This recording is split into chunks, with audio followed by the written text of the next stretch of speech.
독서 충청 전라 양 관찰사에게 호소문을 보냈다. 시원시원하게 좀 뽑아줘. 호소문을 보내는 여기는 이제 뭐 읽고 있는 거야. 앞에 것과 이거 1900 뭐 이런 식으로 그냥 조금 더 이렇게 한번 흉내를 내봐 주세요. 얼큰하게. 자, 감독 죄송합니다.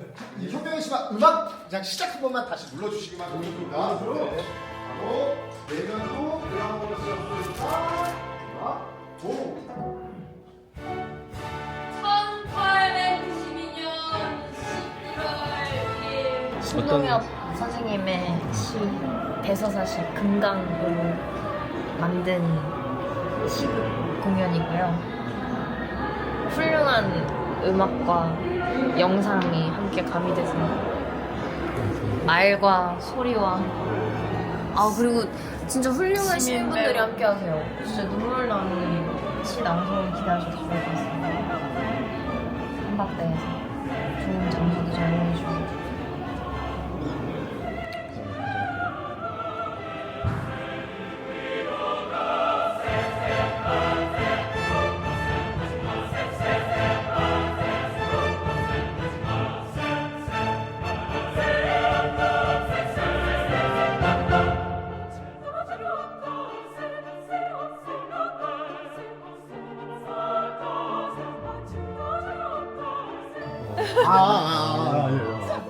다 모시고 올까요? 좀 가까이 해서 우리 손을 얹고. 네. 윤희성 교수님. 대성 쌤이. 아니. 위로 아래로 정해주세요. 아래로요. 저는 아래로가 좋습니다. 하늘이 그래 하늘을 보자. 그래 위로? 그러면은 네 위로. 이러면서 하늘 한번 씩 보시고. 모든 무게는 제껴서 하늘을 봤다. 그게 뭐야? 그 화이팅 코리아? 아니 화이팅 콜 뭐야? 여기가 어디 하면 여기가 어딘데 하면 금강. 네, 지금까지 마음을 잘 모아서 여기까지 왔습니다. 공연 오늘 하루인데 정말 멋있게 아까 또 런스로 너무 잘하셨습니다. 쭉쭉 가시면 될 겁니다. 그리고 두 분도 너무 멋있게 시를 해주실 거고 연주 너무 멋있게 해주실 거고 영상, 음향 모든 게 완벽할 겁니다. 네. 선배가 연주님. 여기가 어딘데 하면 금강 위로 여기가 어딘데? 금강!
어느 해 여름 금강변을 소유하다 나는 하늘을 봤다. 빛나는 눈동자. 너의 눈은 밤 깊은 얼굴 앞에 빛나고 있었다. 너는 말이 없고 귀가 없고 봄도 없이 다만 억천만 쏟아지는 폭동을 헤치며 고고히 눈을 뜨고 걸어가고 있었다. 어제 수천 수백만의 아우성을 싣고 강물은 슬프게도 흘러갔고요. 세상에 한가함이 없이 세상이 오히려 너의 위험 앞에 한가하려 하도록 너는 세상을 밟아 디디며 포도알 씹듯 세상을 씹으며 뚜벅뚜벅 혼자서 걸어가고 있었다. 그 눈은 나의 생과 함께 내 열매 속에 남아 있었다.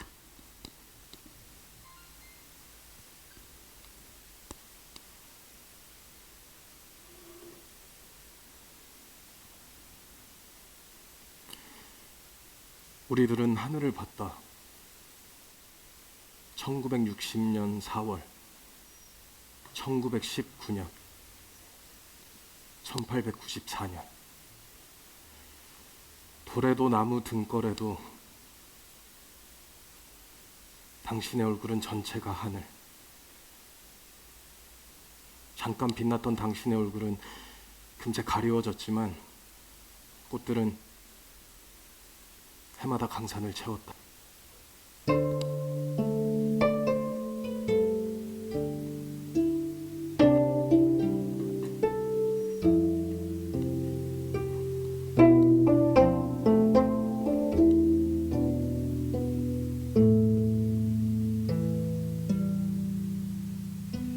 새야 새야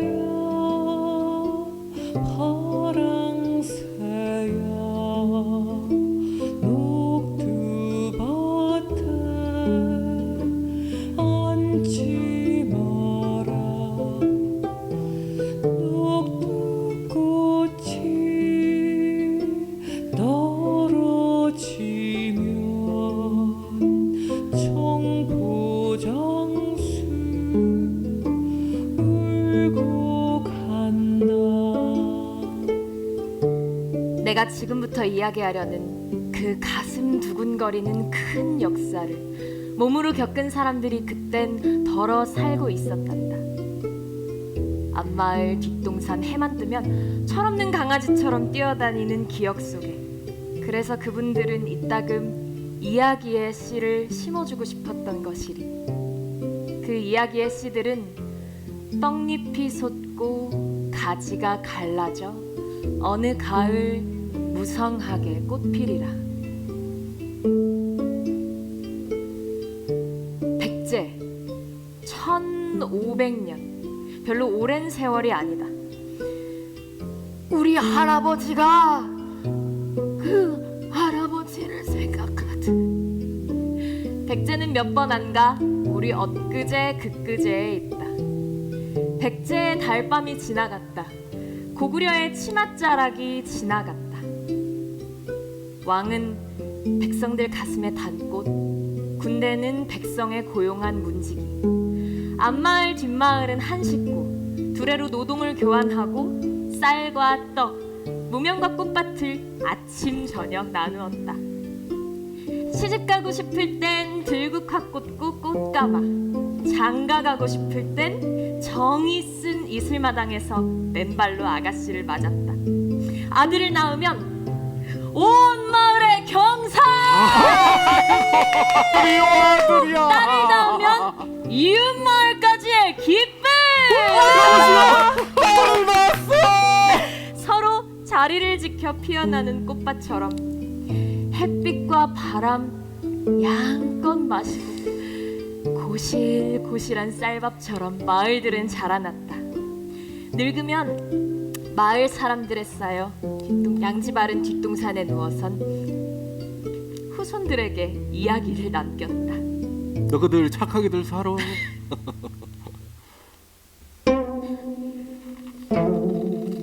언제부터였을까? 백성들 가슴에 달았던 꽃이 백성들 머리 위 기어 올라와 새 항아리처럼 커져서 백성들 머리 뒤로 접누르기 시작한 것은, 문지기들이 안방 기어들어와 상전 노릇하기 시작한 것은, 큰 마리 낙지 주위엔 새끼 낙지, 그 사나에는 말거머리, 그 휘하에는 빈대 새끼들이,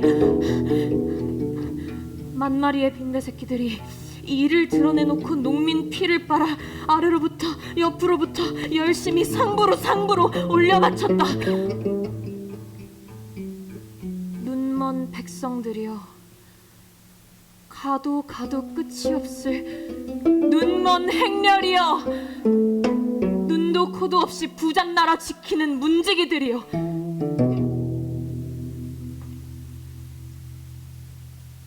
갈라진 조국, 강요된 분단선, 우리끼리 잊고 싶은 밥에 누군가 쇳가루를 뿌려놓은 것 같구나. 연인이여, 너와 나의 쌀밥에 누군가 쇳가루를 뿌려놓은 것 같구나.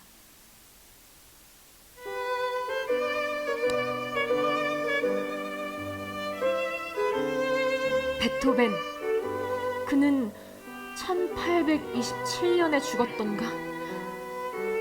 그의 음악은 2조 말의 반도 하늘에도 메아리쳐 오고 있었을까?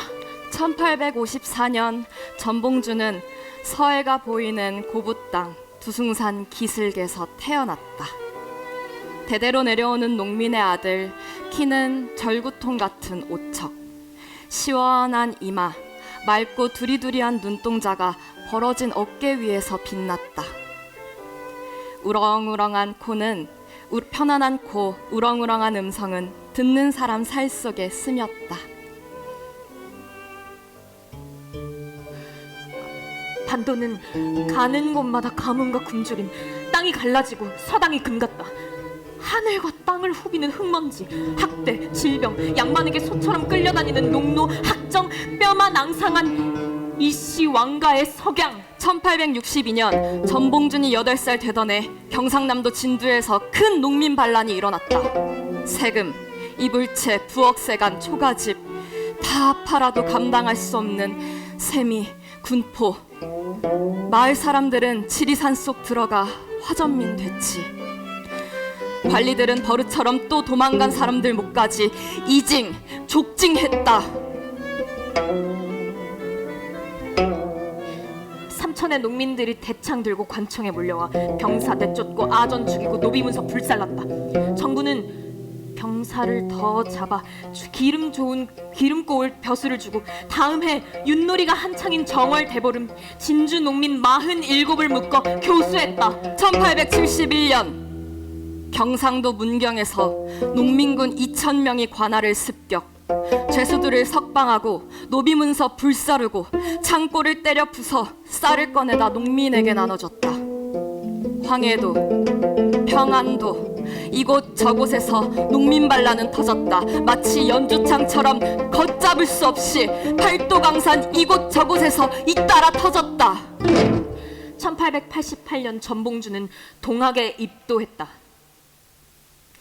멀린 황해도, 평안도에서까지 괴나리 보찜 얽매고 모인 농사꾼 교도들, 비록 굶주리고 헐벗은 행색들을 망정 눈동자마다에선 광채가 빛나고 멀리서 온 동지들 만나 서로 주먹 싸주며 눈물로 반가워하고 왕가의 기둥뿌리가 썩었음을, 세상은 말세임을, 양반이 각지에서 마지막 발악하고 있음을, 서울, 장안, 부산, 항군 이미 외국 상인, 외국 간판에게 아랫배까지 내주기 시작했음을 개탄했다. 왕권은 대초롱을 깊이 받고 김대감, 박정승, 아전 이속들과 힘을 모아 2천만 농민의 피를 빨아먹고 있다. 이성계가 파놓은 우물, 그리고 대대로 전승된 그 살끓임의 우물터는 대대로 모든 지식 분자들의 악의 다툼의 마지막 겨냥, 출세의 최종 목표. 출세한다는 건 피 빨아먹는 자리, 놀고 먹는 자리, 백성의 피기름 솟는 흡부자리 하나 차지한다는 것. 형제의 등을 밟고 친구의 목을 부러뜨리고 제 자신의 낯짝도 쥐어뜯어가며 벼슬 높은 정상으로 정상으로 여기저기 나 있는 달 표면의 분하고 자죽 같은 흡구 곁으로 기어오른다.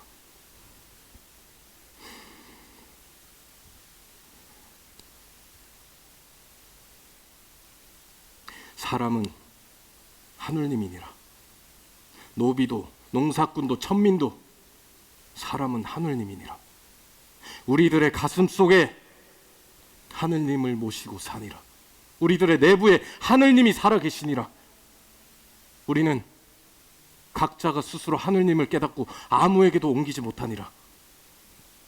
하늘님 섬기듯 이웃 사람을 섬길지니라. 각지의 농민 지도자들과 사귄 전봉주는 자기가 외롭지 않음을 깨달았다. 고향에 돌아온 봉주는 그해 겨울 뜨다니 아끼던 아내의 죽음을 만났다.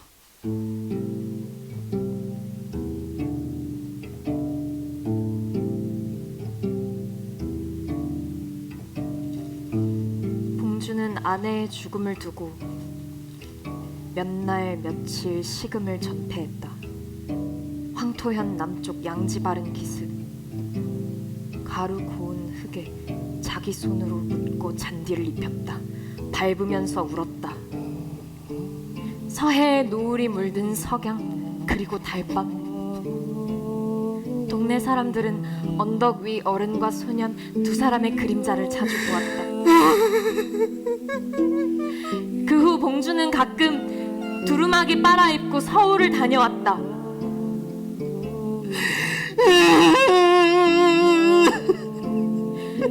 여행을 떠나듯 우리들은 인생을 떠난다.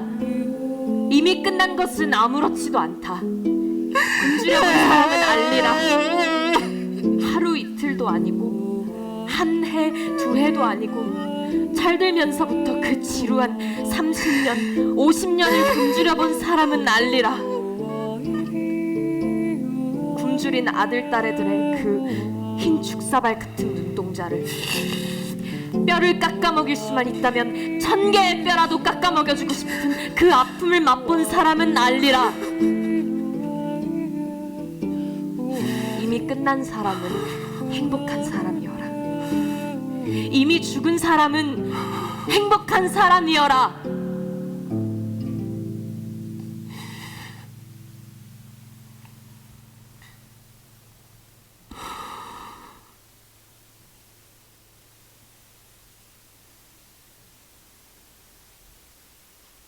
한이는 김진산의 집 머슴 돌쇠가 주워다 기르고 있었다.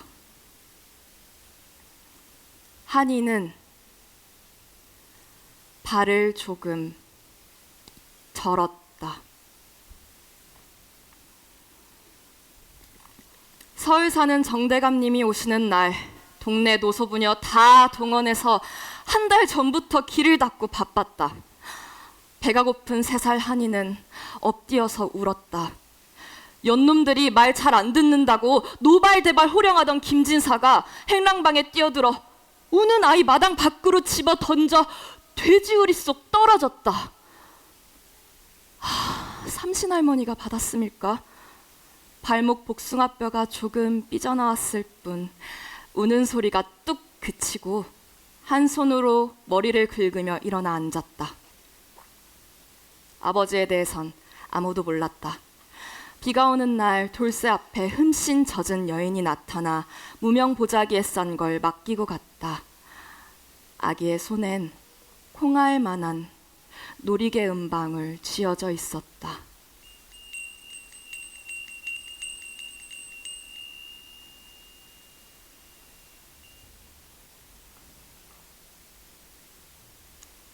스물다섯에 만난 여자, 그리고 1년을 깨알 쏟아지듯 다정하게 살림한 여자.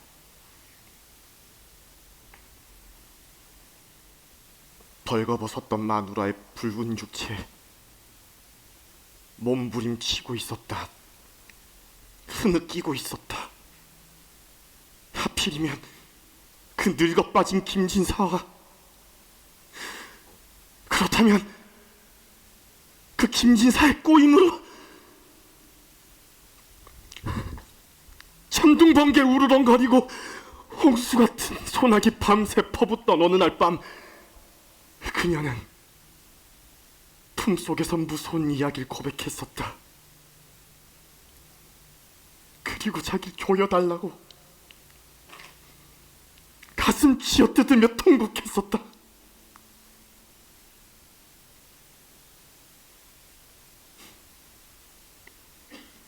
살아가기란 어려운 일인가?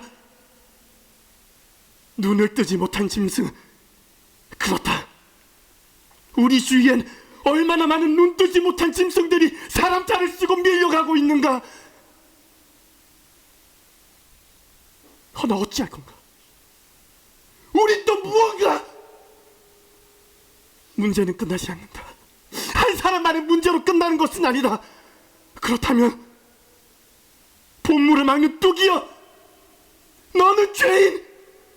한 생명 독점하려는 소유욕이여, 네가 죄인! 더 놓아라! 강물! 제멋에 이리저리 흘러다니도록 더 놓아라! 강물. 한이는 하늘을 봤다.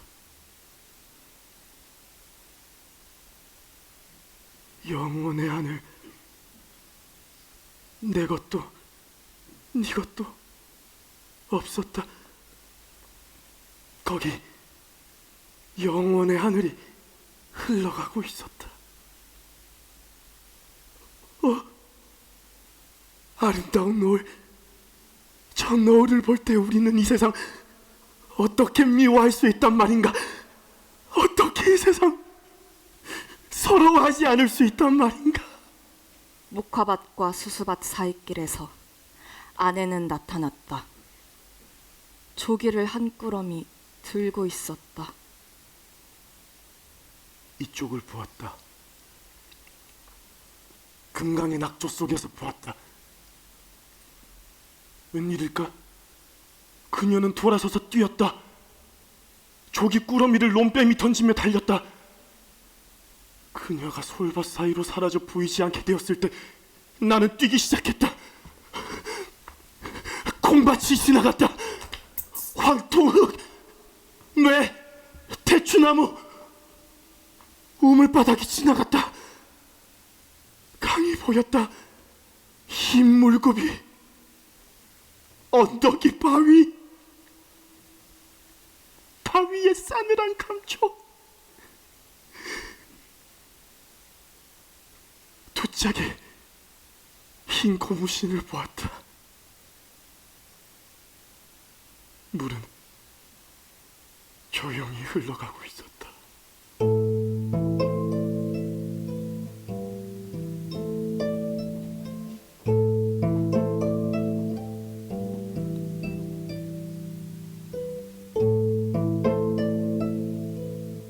누가 하늘을 보았다 하는가? 누가 구름 한 송이 없이 맑은 하늘을 보았다 하는가? 내가 본 건 먹구름. 그걸 하늘로 알고 일생을 살아갔다. 닦아라 사람들아, 내 마음속에 구름. 아침 저녁 내 마음속 구름을 닦고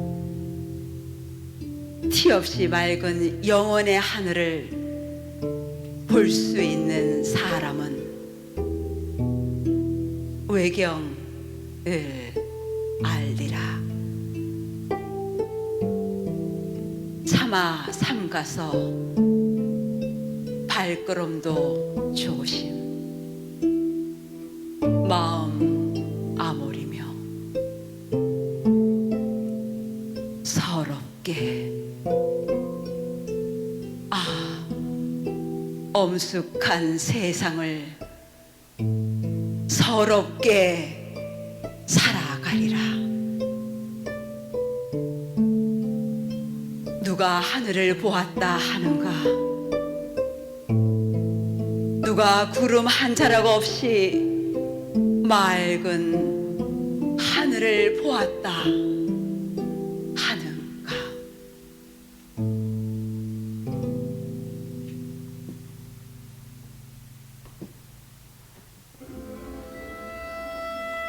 한이는 가을 산을 헤매고 있었다. 허리엔 두 켤레의 집신 그리고 괴나리 복침. 여인, 단풍 물든 자작나무 가지를 헤치며 산속에 나타난 궁녀.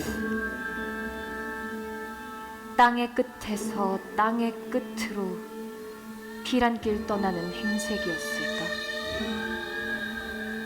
지친 이마, 쏟아진 어깨. 한이를 보고도 그녀는 놀라지 않았다. 금빛 꾀꼬리가 한 쌍 영원의 공간 속을 횡단해 가고 있었다.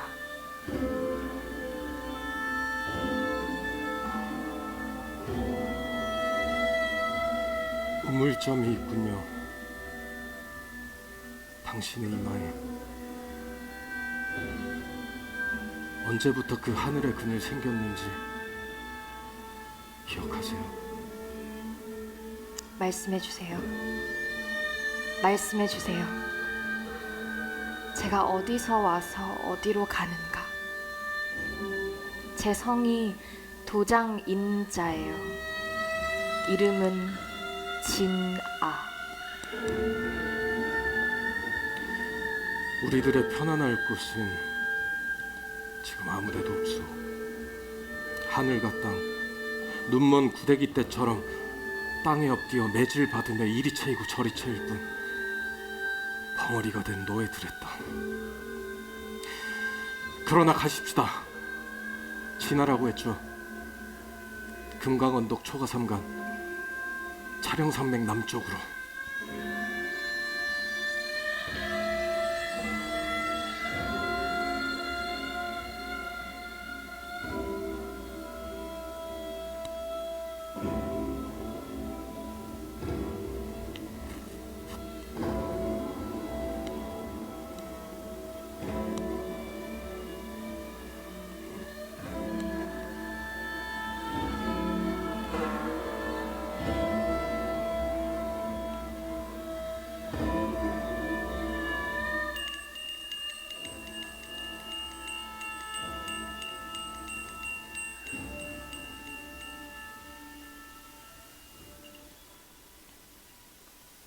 아내가 죽고 다음 해 여름, 봉주는 두 벌 김매놓고 서울을 다녀왔다. 서소문 밖 객주집에 두 달을 묵으면서 인심 세정을 살폈다. 같은 방 묵게 된 충청도 사람 신한이와 의형제를 맺었다. 전봉준과 신한이는 마치 하늘이 마련해 놓은 연분위기라도 한 것처럼 만나자 첫눈에 배포와 뜻이 톱니바퀴처럼 맞아 들어갔다.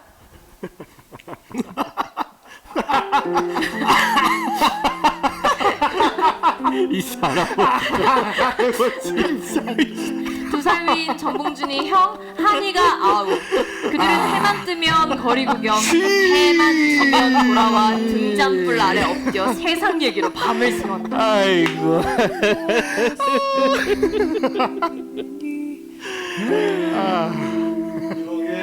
예. 흡사 접시 위 올라앉은 벌거벗은 생선. 그렇지, 그렇지. 멀리서는 불란서 가까이는 중국과 일본. 그들은 마치 내기나 하려는 듯. 네가 두 발짝, 나는 세 발짝. 나는 세 발짝, 너는 여섯 발짝. 접시 위 생선을 향해서 한 발 한 발 접근해오고 2천만의 농민이 제주에서 두만까지 뜬물처럼 엎드려 땅을 갈아엎고 2천만의 농민이 엎드려서 이루어놓은 육체의 산더미 위에 산더미 위에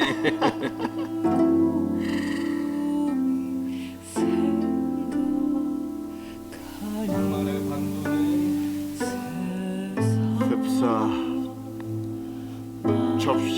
올라앉은 벌거벗은 생선. 멀리서는 불란서, 미국, 영국, 러시아. 가까이는 중국과 일본. 그들은 마치 내기나 하려는데 네가 2발짝, 나는 3발짝. 나는 3발짝, 너는 6발짝. 적집이 생선을 향해서 한 발 한 발 접근해 오고 2천만의 농민이 제주에서 두만까지 뜬물처럼 엎드려 땅을 갈아엎고 2천만의 농민이 엎드려서 이루어 놓은 육체의 산더미 위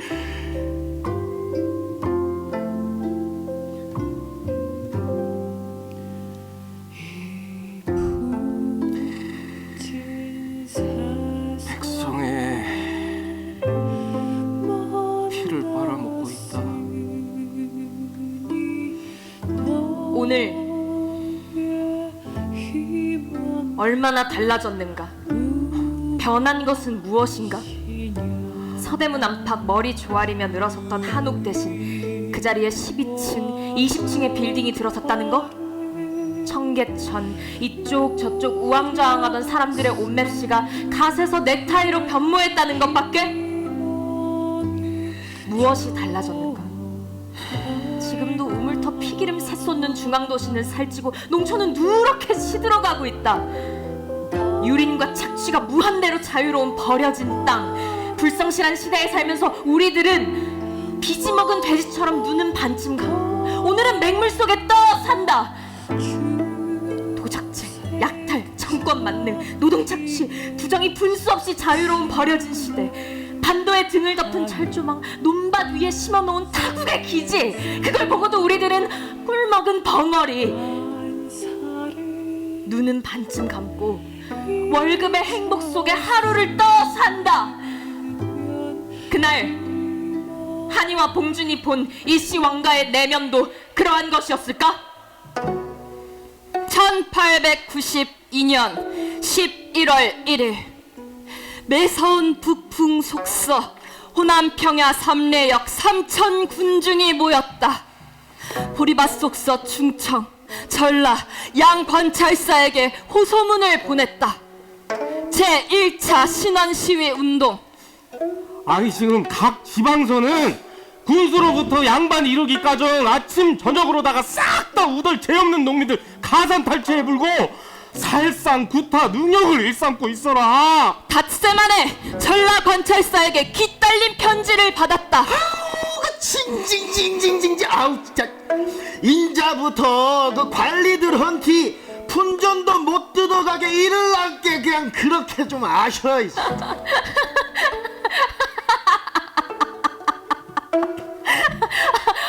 동이나 서나 세리들의 입은 12개. 적당한 기회에 적당한 말을 적당히 짓거려놓고 잊어버린다. 3천의 군중은 보은 동학 총본부를 거쳐 서울로 모였다. 광화문 앞 광장 3천의 군중이 바둑판처럼 땅을 짚고 엎드려 있었다. 1893년 2월 제2차 농민평화시위운동. 입에 물 한 모금 못 넘긴 사흘 낮가밤, 통곡과 기도로 담 넘어 기다려봐도 왕의 회답은 없었다. 49명이 추위와 허기와 분통으로 쓰러졌다. 그러는 사흘 동안에도 쉬지 않고 눈은 내리고 있었다. 금강변의 범바위 및 꺽센의 초가지붕 위에도 새뭉치 같은 한방눈이 하늘 깊숙부터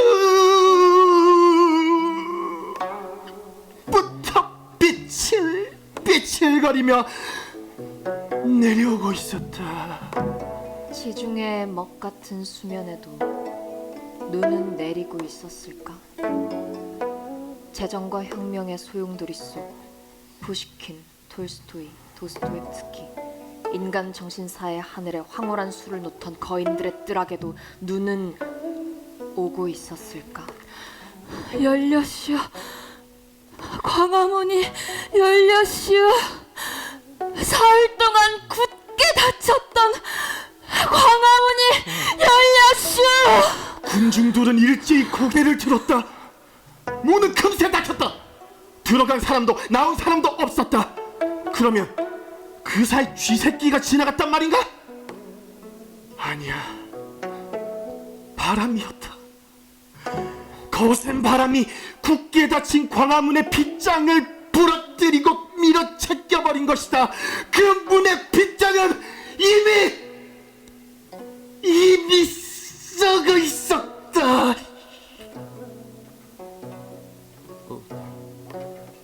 우돌은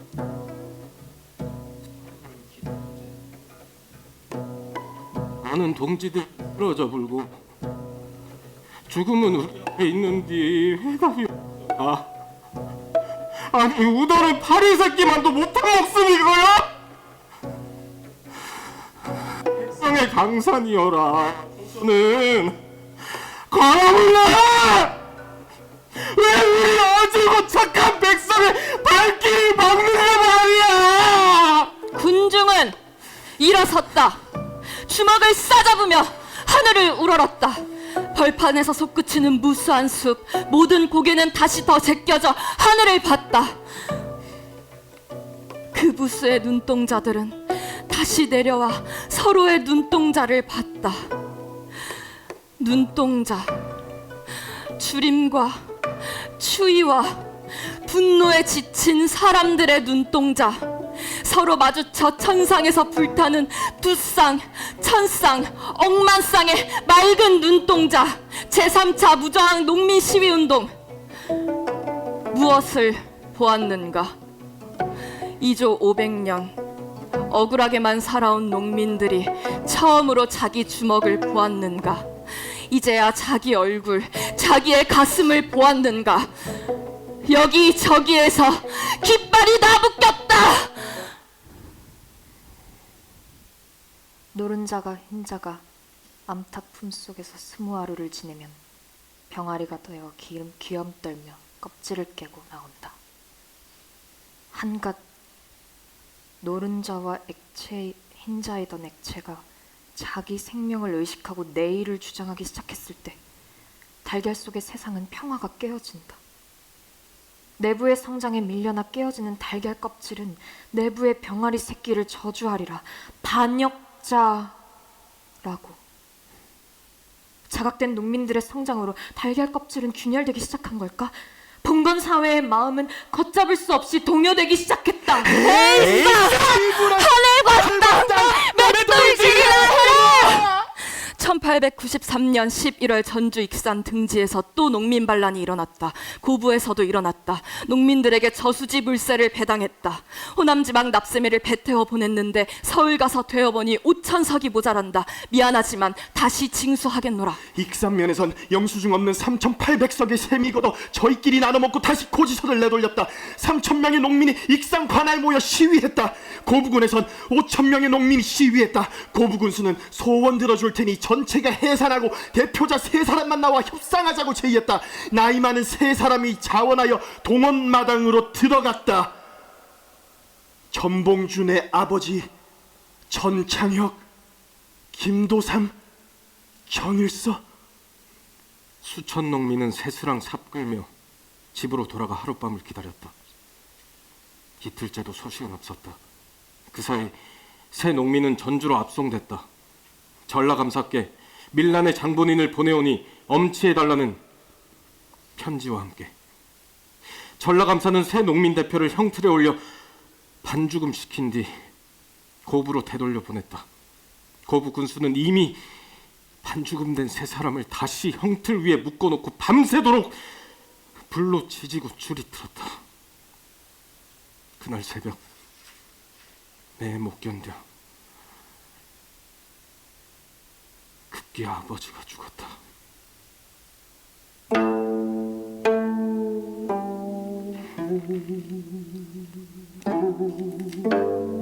전봉주는 관아로 갔다. 아버지의 시체는 거적자리에 쌓여 창고 옆 버려져 있었다.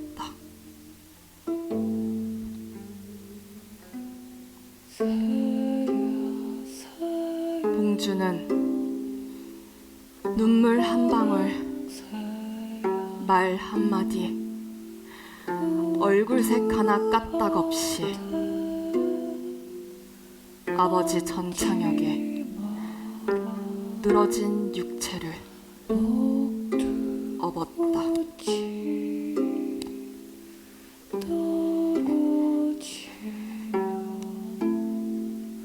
두승산 올라갔다.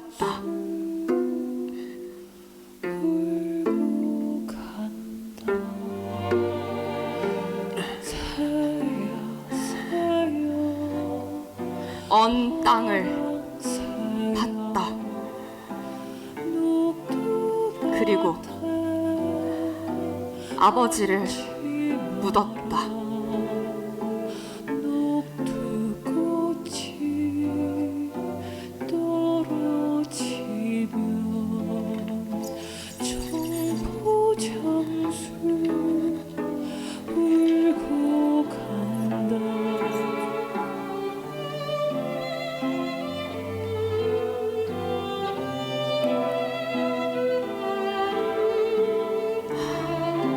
끝난 것일까?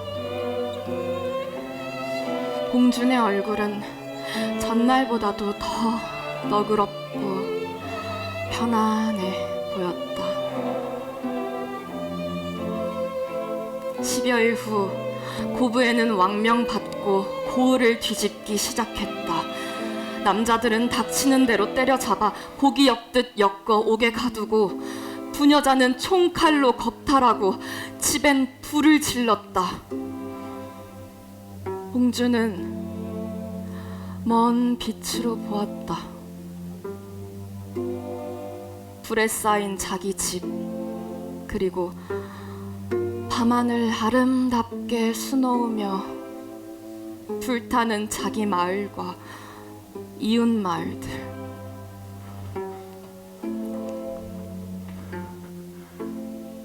봉준영, 세상의 어지러움은 그 까닭이 외부에만 있는 거 아닙니다. 손짓 발짓은 흘러가는 물거품, 우리 내부가 더 문제입니다. 알맹이가, 속살이, 씨알이 싱싱하면 신진대사에 의해 외형은 변화됩니다. 외부로부터 다스려 들어오려 하지 말고 우리들의 내부에 불을 지릅시다. 요원한 이야기요 하니 물론 옳은 생각이긴 하지만 석가 죽은 지 이미 3000년, 노자 죽은 지 이미 2000 수백 년. 그분들은 하늘을 보았지만 그분들만 보았을 뿐 30억의 창생은 아직도 하늘을 보지 못한 게 아니오. 아직도 구제되지 못한 게 아니오. 동학은 현실 개조의 종교요. 자기혁명, 국가혁명, 인류혁명. 이게 바로 동학의 3단계 혁명 아니오. 지금이야 기껏 그래도 지방 관리들이나 양반들의 부패, 행패, 횡포로 끝나지만 이대로 도토부 10년도 못 가서 강사는 1군 아니면 천구 아니면 어딘가에 밥이 될게요. 99의 인민을 구제하기 위하여 일해학은 제거돼야 할게요. 자시하면 어느덧 우리의 자리는 악과 어둠의 세력에 의해 지어져 버려. 알겠습니다. 봉준영의 뜻. 제가 염려한 것도 바로 그 문제입니다. 분풀이나 폭동은 무고한 희생만 남길 뿐이라는 말입니다. 이왕 일어서는 의지 굳게 하셨으면 벽을 찍고 하늘 끝까지 전쟁을 넘어서서 사회혁명으로 이끌자는 말씀이었습니다. 우리가 봉기하면 국내 문제로 끝나는 게 아닙니다. 외세, 그들의 벽과 부딪히게 될지도 모릅니다. 각오하셔야 됩니다. 외국의 신식 군대와 대량 학살 무기, 그들이 구하는 새로운 살인 무기를 천국이나 일본은 사들여 오고 있습니다. 각오하셔야 됩니다. 이왕 피를 보셔야 된다면 책임도 지셔야 됩니다. 백성들만의 지상낙원, 손에 흙 묻혀 일하는 사람들의 꽃밭, 정권 없는, 통치자 없는, 정부 없는 농민들만의 세상, 이상사회, 우리들 손으로 이룩할 책임 우리가 업어야 합니다.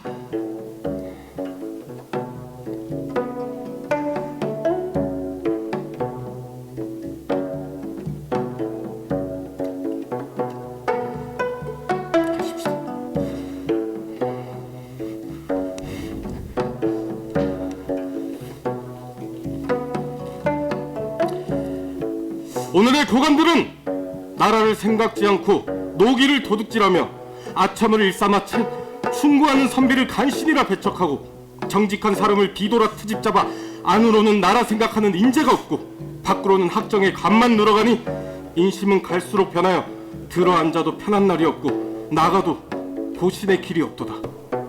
백성은 나라의 근본이요 근본이 허약하면 나라가 쇠약해지는 법이다. 맹세하노니 오늘의 이 광경이 비록 놀라운 일이라 하나 결코 두려워하지 말고 각자 생업에 안온하여 함께 강산의 태평세월을 축하하며 다 함께 성스러운 혜택 누리게 되면 천만다행으로 하노라. 모든 백성들이여 일어나라! 일어나라! 물리치자!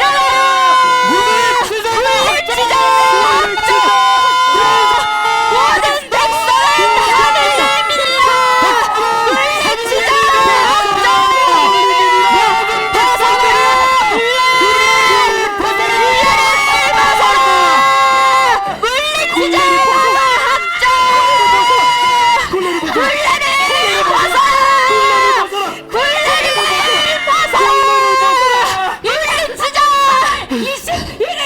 전봉준이 경솔하는 5천 농민이 동학농민 영맹의 깃발 높이 다붙기며 고부군청량에 진격했다.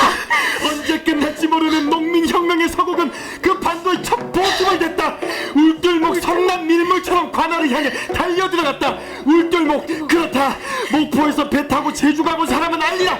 쏜살처럼 달리는 그 성남 밀물. 하늘에서는 까마귀 때, 참새 때, 까치 때도 신바람이 났습니다. 하늘의 가슴 끝 휘저으며 동학농민혁명군의 머리 위 설레발이 쳤다랐다. 집집마다에서 쏟아져 나온 강아지, 바둑이, 삽살이 가지고 웬일인지 짖지도 않고 농민군의 앞 내지르며 신나게 뛰었다. 병석에 누워있던 노인네들, 집이 불태우고 아버지 빼앗긴 12살짜리 소년들, 남편 잃은 머리가 쑥대머리가 된 부인들까지도 달렸다. 고부군수는 전주로 도망가고 이속들도 쥐구멍 속 다 숨었다. 동학군은 대오를 정돈했다. 3천이 늘어 8천!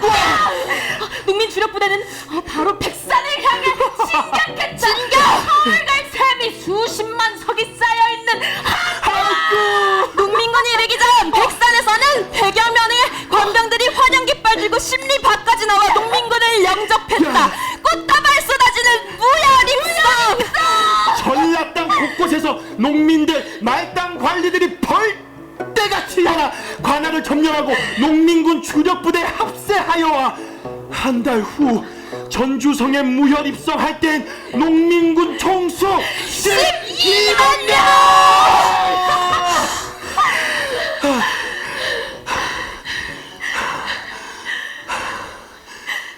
우리는 조금도 나라와 민영을 해코자 함이 아니노라.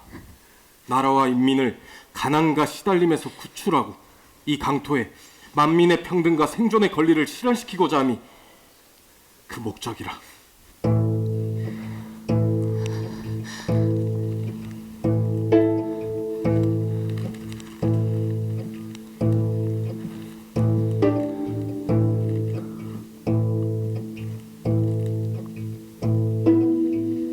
무엇을 보았단 말인가?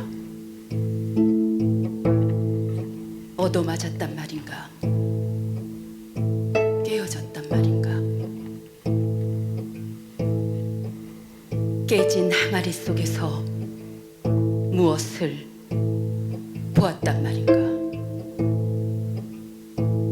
휘장을 찢고 무엇을 보았단 말인가? 맑은 강물을 보았단 말인가? 안창에서 흐르고 있는 붉은 강물을 보았단 말인가? 살 속 숨쉬고 있는 하늘을 보았단 말인가? 정신 깨치고 흐르는 하늘을 보았단 말인가? 생명을 보았단 말인가? 광란에 마비돼 가던 혈관이 사관침으로 소생하기 시작했단 말인가? 하늘을 보았단 말인가? 시의 노래를 들었단 말인가. 새 옷을 긁어내고 다소운 피를 만졌단 말인가. 하늘을 본 것이리라. 자기의 가슴 속의 피를 만져보고 놀란 것이리라. 자기의 하늘을 보고 놀란 것이리라.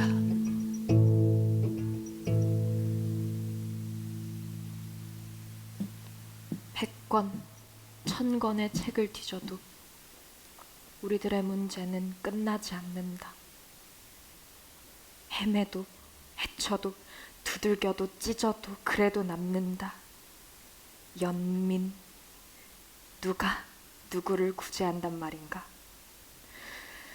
사랑은 끝나도 연민은 남는다. 미움은 끝나도 연민은 남는다. 아파, 괴로워하는 이 시간의 살덩이만이 불쌍할 뿐이어라. 지금 이 시간 어디선가 찡그리고 있을 피부가 불쌍할 뿐이어라. 미워할 사람도 예뻐할 사람도 없었노라. 그럼 우리가 본 하늘은 무슨 하늘이었단 말인가? 왕비는 자신의 조카를 불러 청나라 앞으로 파병 요청서를 썼다. 소국의 내란을 대신 소탕해 주심과 아울러 소국의 미숙한 군대들도 귀국 장군들을 모시고 배울 수 있도록 주선해 주시옵소서. 우리들은 끄떡하면 외세를 자랑처럼 모시고 들어오지. 8.15 후 우리 땅은 디딜 곳 하나 없이 지렁이 문자들로 가득하다. 청나라 깃발 흔들던 눈먼 조상님들처럼. 오늘은 또 화창한 코스모스길, 아스팔트가에 몰려나와 불쌍한 장님들은 대중도 없이 서양 깃발만 흔들어댄다.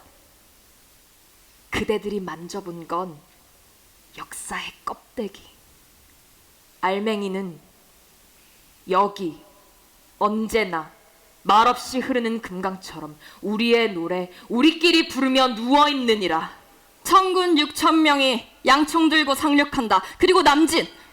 그러나 어찌 알았으랴. 재빠르게 등떨미 잡는 손, 기름진 평야 나누어 먹고 싶은 배포였을까?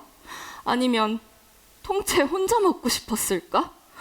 인천 가두에 5,400명의 꽈마귀떼 같은 일본군이 상륙, 동학 농민군을 찾아 상륙한 이들 청일군은 1894년 6월 11일 저희끼리 발포하기 시작했다. 청일전쟁. 이 무렵 농민혁명군 총본부에서 농관 협상회의가 열렸다. 삼배 전투복 입고 정자한 전봉주는 팔짱 끼고 눈 감았다. 우리가 자진해산하면 일군과 중국군은 과연 철수할까? 철수한 다음에 재기 늦지 않을까?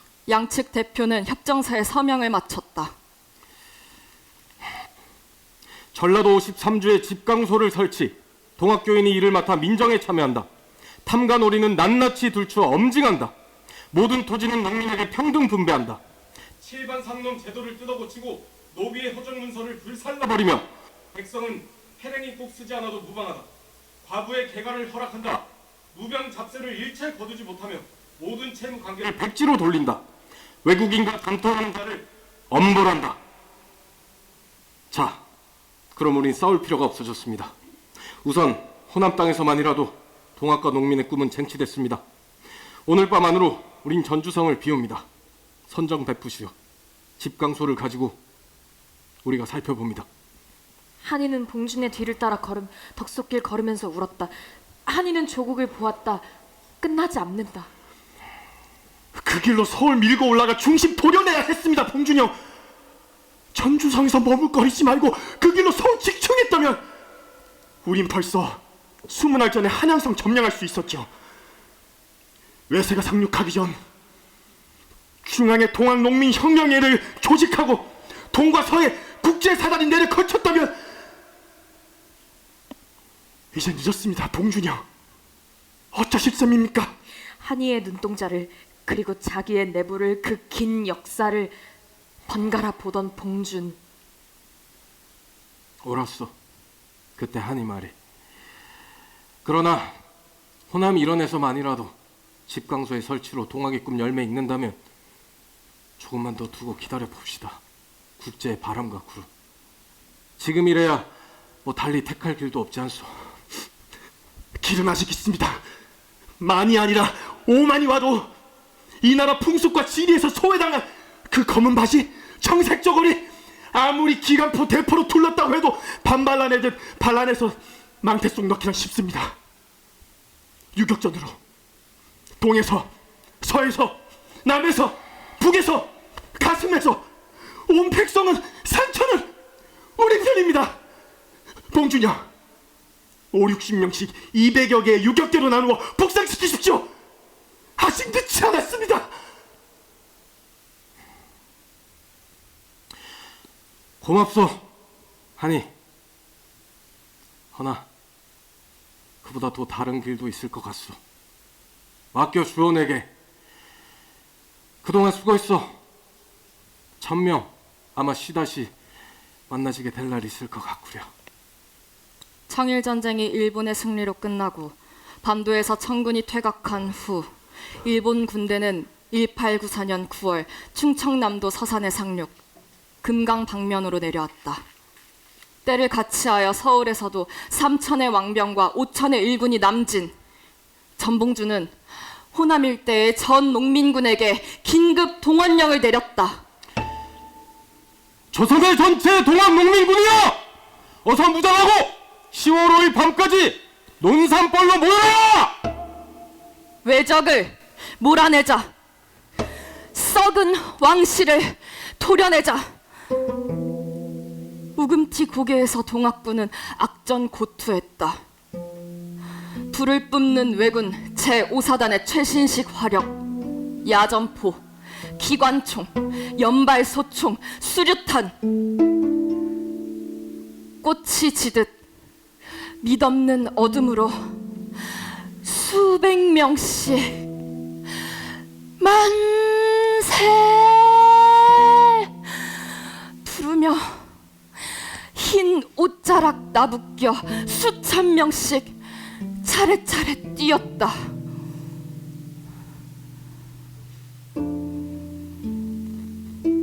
민족의 제천. 반도의 산봉우리 높이 불타고 있는 저 모닥불 속에 던져라 우리의 젊음. 없었노라 이 목숨 내맡길 자리. 얼마나 기다렸던가 이 성화, 젊음을 부르는 성화. 왔노라 이제야 왔노라 거대한 1000명. 이제야 보았노라 발밑에서 불타는 우리들의 하늘. 던져라 젊음, 던져라 창, 던져라 증오, 던져라 반역. 영혼의 강물이 우리들을 손짓한다. 깊은 하늘, 용광로 불길 속에 사방팔방에서 무수히 던져지는 저 꽃다발. 지글거리는 역사의 밭이요, 불튀기는 피의 잔치요. 내가 왔노라 이제야 내가 여기 왔노라. 뼈를 남기고 승천하는 승리요, 내 여기서 불타며 승리했노라. 살덩이를 여기 찢어 던지며 내 영혼은 여기서 승리했노라. 만세 만세를 불렀노라. 백화에 요란한 하늘밭 위에 우리의 목숨을 걸음밭에 던졌노라. 용감히 노래하며 던졌노라. 알맹이를 발라서 던졌노라. 사흘 밤낮의 싸움 끝에 전봉주는 총 후퇴령을 내렸다. 한이는 이때 유격대의 후퇴를 지휘했다. 40보 앞 개울에서 포탄이 터졌다. 엎드렸다. 콧 목는 듯한 기관 총소리. 마당새에 고기가 부러져 있었다. 보았다. 능선 바위 사이 기관총 사수 검정 군복의 희마. 쏘았다. 미움으로 겨냥하고 마음 놓고 쏘았다. 기관총이 굴러떨어졌다. 뛰었다. 보리뿔이 쥐어뜯으며 전우들은 꺾여져 있었다. 산마루 눈을 흡도고 내 활개 벌렁 외군 기관총 사수는 누워있다. 피가 어깨를 적시고 흙개로 스민다. 피의 고향은 흙일까? 살이 아프기는 마찬가지. 그러나 여기가 어딘데? 너에게도 고국 가면 콩밥 묻어도 나른목 쪽니 나온 마누라가 웃고 있겠지? 불쌍한 것들. 흙 한 줌 주검에 가슴이 던져주며 뛰었다. 골짜기마다 시체의 산, 피의 개울, 싸움은 끝난 걸까? 진아가 와 있었다고 들었다.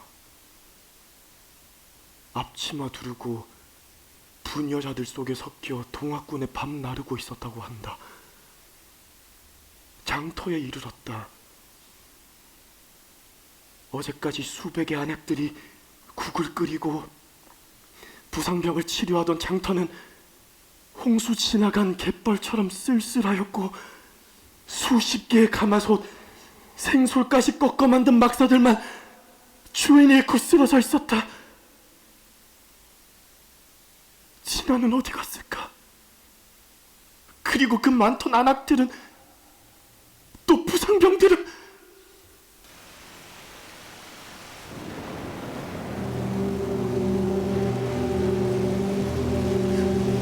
십만의 농민이 죽고 다쳤다. 이제 그 가족 50만이 학살당하고 조리 틀리고 곤욕당해야 한다. 계룡산 주봉량에 뛰었다. 뛰다 걷다 뛰다 쓰러졌다. 그리고 가슴 치며 쥐어뜯으며 뛰었다. 비는 옷을 적시며 살 속 스며 허리 아래로 흘러내리는 강물. 상봉에 가까울수록 뇌성은 하늘을 가르며 우르렁 쳤다. 기구하며 뛰었다. 벼락아, 때려라. 벼락아, 나를 때려라. 내 대갈통을 부숴라. 벼락이여, 이 못난 놈을 박살내다. 벼락아, 벼락이.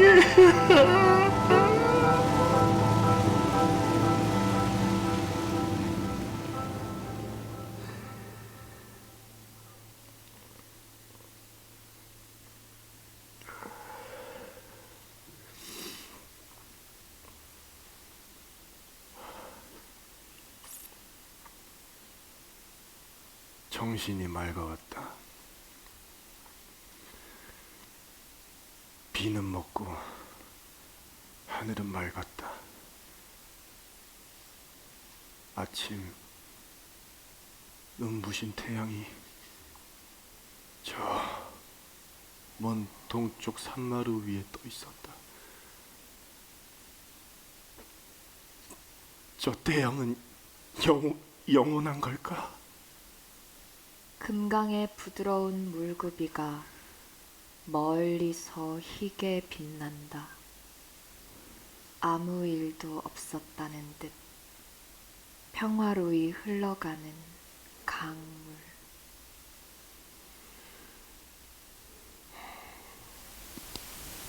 씻어내면 또 몰려들어올 텐데, 씻어내면 또 열흘 더 못 가 몰려들어올 텐데.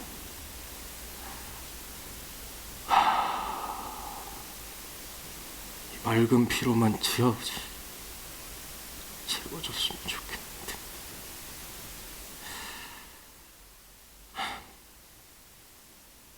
그러나 내일 새거품 모여올지라도 오늘 우리가 할 일은 저 하늘의 검은 찌꺼기 다 씻어내는 일.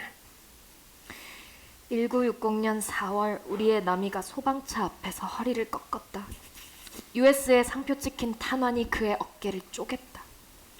26일 옆에 라일락까지 들고 낯선 소녀가 서 있었다. 남이는 꽃에 손을 뻗치며 입을 열었다. 하늘을 보았죠. 푸른 얼굴. 영혼의 강은 쉬지 않고 흐르고 있었어.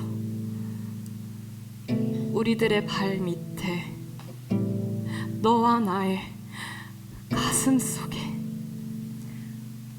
우리들은 보았어, 영혼의 하늘. 우리들은 만졌어, 영혼의 강물. 그리고 쪼갰어. 돌 속의 사랑, 돌 속의 하늘. 우리들은 이겼어. 공주 노금티의 결전 이후 일본군과 이씨의 왕병은 패전한 농민군 가족, 농민군에게 밥 지어준 부녀자들까지 수색, 추격, 총으로 쏘고 칼로 찔렀다. 팔도 강산, 방방곡곡을 총검으로 쑤셨다. 영동에선 아궁이 속 숨어있는 7살짜리 계집애를 끌어내 아버지 있는 곳 대지 않는다고 기관총 갈긴 일병. 청산에선 왕병과 일군 기관총 소대가 350명의 농민을 사살하여 보리밭에 버렸다. 옥천에 들어가 동학교도 9명의 노인을 눈사태 속 끌어내 발가벗겨 세워놓고 사격. 온양에서 농민 90여 명을 창고 속에 몰아 넣고 불질렀다. 그리고 동네 부녀자들을 강간한 뒤 기관총 난설. 120명, 400명, 270명씩 총살하고 강간하여 해미, 서산, 매연, 유구, 노성, 은진, 정산 등으로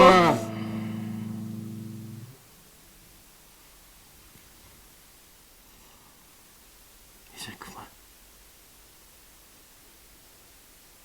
팔도 입술던 그런 고장난 얘기는 끝도 없고 부끄러운 얘기.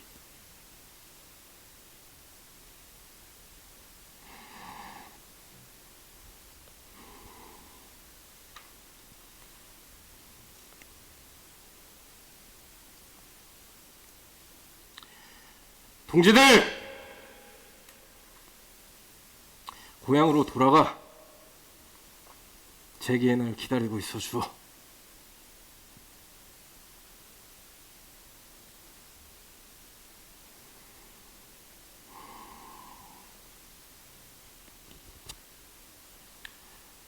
동양의 하늘 밑 남은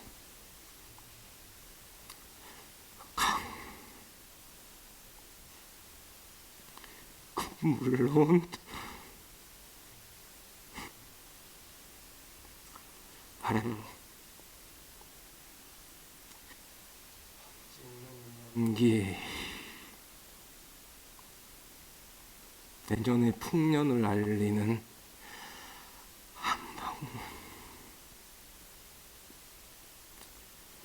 봄을 예고하는 쑥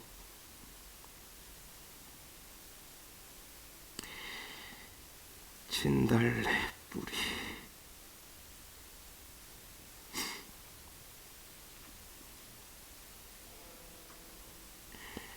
그리고 하늘. 봉주는 눈길 위 자중난 천냥의 현상금 따라 뒤쫓아온 토반 관병 20명에게 포위되어 묶였다. 눈 먼 토반은 다음날 천냥 받고 봉준을 일본군에게 인도했다. 봉준은 동아줄로 묶인 채 들것에 실려 서울로 압송. 들것을 내 귀퉁이에서 얽매고 가는 사람은 상투 튼 조선 사람. 그 뒤 총 들고 따르며 담배 피는 사람은 외놈. 봉주는 서울 오는 나흘 동안 입 한 번 열지 않았다.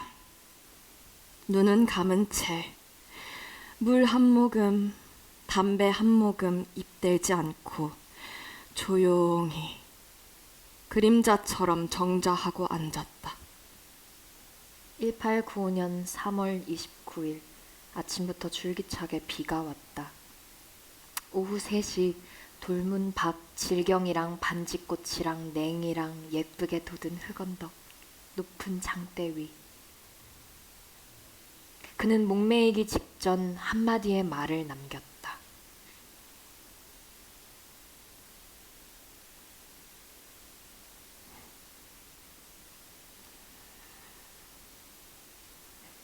하늘을 보아라.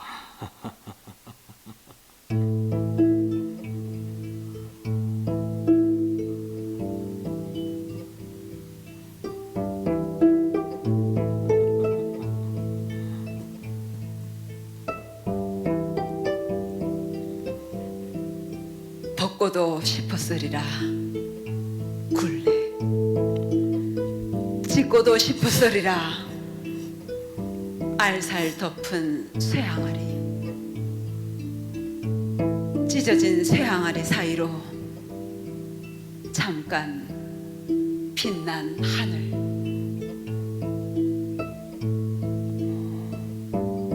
살무더기의 소망, 꽃들의 기구, 쌀밥 사활의 기원. 누가 꺾었나? 그러나 꺾였을까?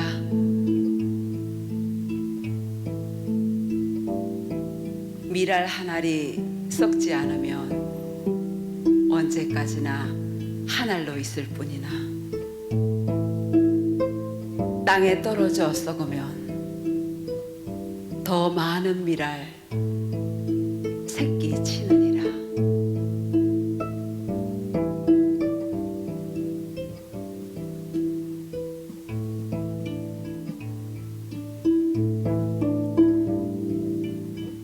백제, 옛부터 이곳은 모여 썩는 곳, 망하고 대신 걸음을 남기는 곳. 금강, 옛부터 이곳은 모여 썩는 곳, 망하고 대신 정신을 남기는 곳. 바람버섯도 찢기우면 사방팔방으로 날아가 새씨가 된다.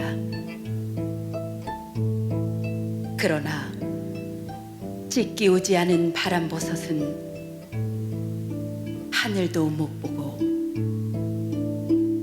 번식도 없다.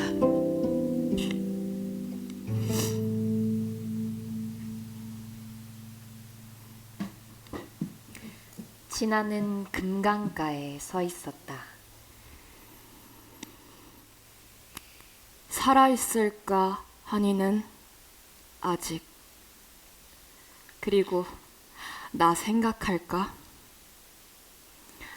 아기 낳거든 자기와 똑같은 이름 한이로 부르라 했다. 그리고 은방울 달아주고. 다시 태어나지 못하겠죠. 한이, 한 번 더 걷고 싶어요. 강 언덕길 두 손 마주 잡고. 끝났군요. 당신 말씀대로. 정말 우리는 한 가지 목숨의 흐름일까요? 이 세상은, 이 우주의 모든 생명은 한 가지 목숨의 강물일까요?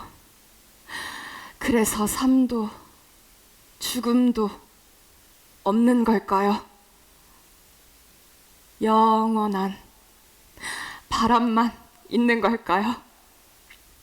정상을 향한.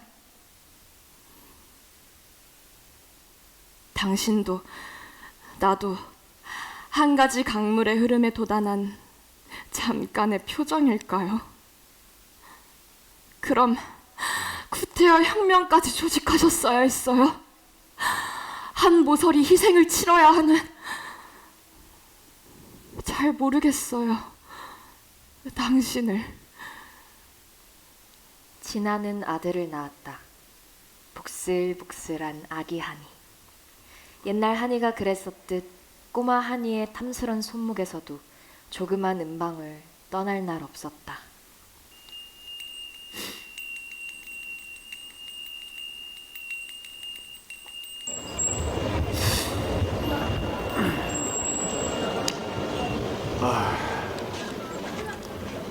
밤 11시 반 종로가 내거리 부슬비가 내리고 있었다. 둥금 시간에 쫓기면서 대포잔의 하루의 노동을 위로한 잡답 속 가시오 서시오판 옆 화사한 네온 아래 무거운 멜빵 새끼줄로 얽어맨 소년이 나를 물었다. 충청남도 공주 동열산 아니면 전라남도 해남 땅 어촌말 시였어요.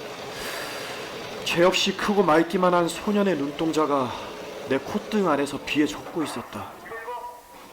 국민학교를 갓 나왔을까? 새로 사시는 운동화 벗어들고 바삐바삐 지나가는 인파에 밀리면서 물었다. 선생님, 동대문이 어디 쪽이래요? 노동으로 지친 내 가슴에선 도시락 보자기가 비에 젖고 있었다. 나는 가로수 하나를 걷다 되돌아섰다. 그러나 노동자의 홍수 속에 묻혀 그 소녀는 보이지 않았다.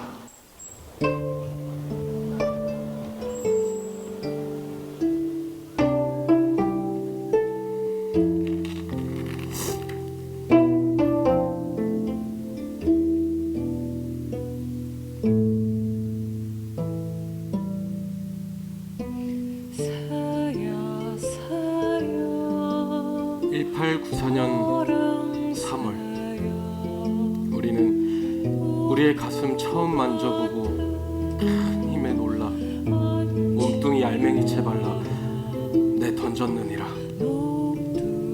많은 피 흘렸느니라.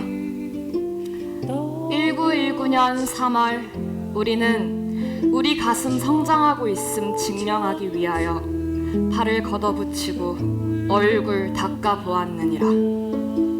덜 많은 피 흘렸느니라. 1960년 4월 우리는 우리 넘치는 가슴덩이 흔들어 역사의 밭 쟁취했느니라. 적은 피 보았느니라. 우리 사랑밭에 우리 두렛마을 심을 찬란한 혁명의 날은 오리라.